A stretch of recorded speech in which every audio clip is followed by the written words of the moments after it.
Hello, welcome back to my channel. I'm Ansley, and today we're gonna go over what I learned as a beginner gardener. As a quick little backstory, I have planted for a long time. I have a lot of houseplants. I had succulents when that was the craze. The very first year of my garden was some blueberries. I tried to grow tomatoes. I tried to grow a bunch of different things, but I never did the research that was needed in order to do that, and it never really thrived. So the list of what I learned as a beginner is kind of do's and don'ts of where I messed up along the way, and hopefully you don't have to. Number 1, start your seeds on time. That is always something that I messed up doing. I never thought, I should start some in January, February. It's too cold.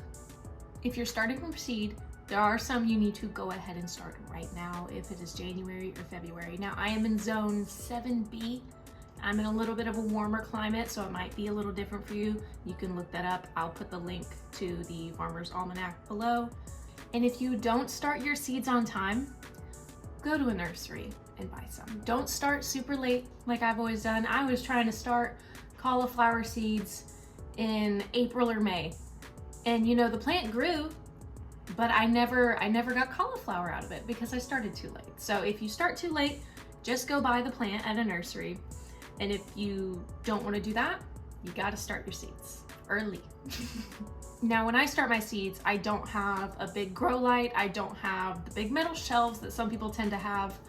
I have a closet that stays pretty warm and it gets a lot of sun. And I grow mine in old plastic containers, old coffee containers, doesn't matter.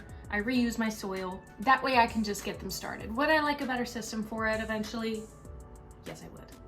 Number 2, either mulch or you're going to be pulling a lot of weeds. I underestimated how much grass would grow into my beds. Now I didn't do raised beds.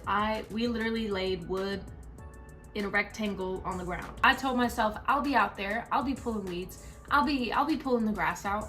I waited until the winter time for it to all die so that I can just till it up. Companion planting will help you plan exactly how to do your garden a little bit easier and a little bit better. There's some plants that really thrive with each other. There's some plants that you do not want near each other.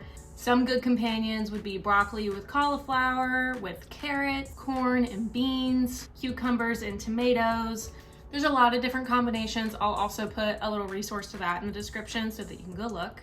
Number 4 seems like a no-brainer. That is to fertilize your soil. When I was starting out, I would go buy the biggest, cheapest bag of soil that I could find. Honestly, I was on a budget, which is fine.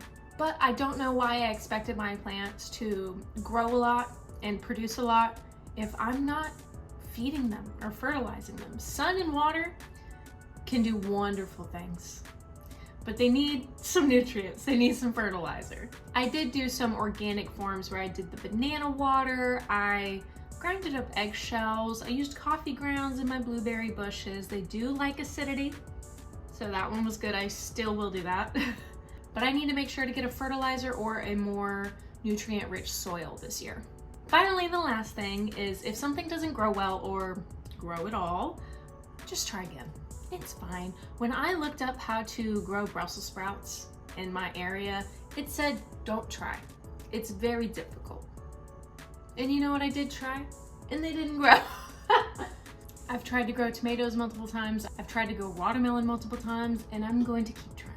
That's the end of my little list. I hope it helped you in some way. Make sure you're starting your seeds on time. Very, very important.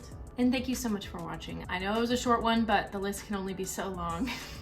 I'll see you next time, and happy planting.